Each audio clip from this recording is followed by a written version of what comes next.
My name is Larry Spencer.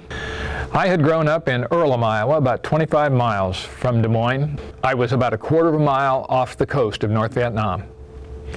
And I could see some people putting a log boat into the water while I was still in my parachute. Well, I can remember thinking, oh my, I'm going to be a POW. There's certain universal language that is understood no matter what language it's spoken in, and one of them is when somebody with an AK-47 sticks it in your face like this, your hands kind of go to the I give up position. About daybreak, got to Hanoi.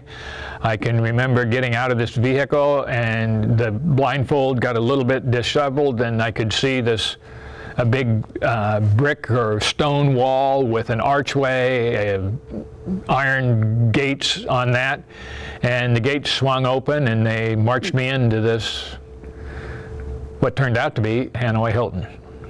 There are two kinds of manners in which you can deal with that experience. A pessimist said, we aren't ever going to get out of here. And he was right every day but one. An optimist said, hey, we're going to get out of here tomorrow. And he was wrong every day but one. But if you get to choose which one of those two guys you live with, I suggest you take the guy that says we're going home tomorrow. Because your day is going to be a lot more pleasant living with him than with that guy that says we aren't ever getting out of here. Your mental approach to this plays a big role in how you are able to endure the uncertainty and the unknowns of dealing with that experience.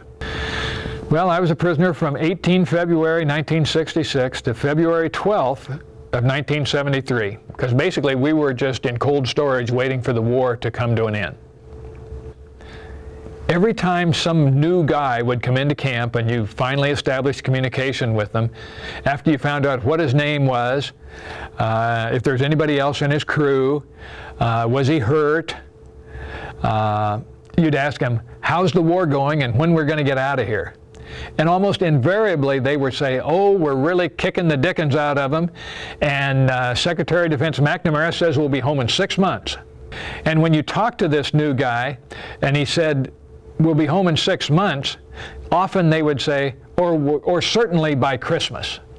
So I guess you could say we spent 7 years waiting for Christmas to come, and finally it did.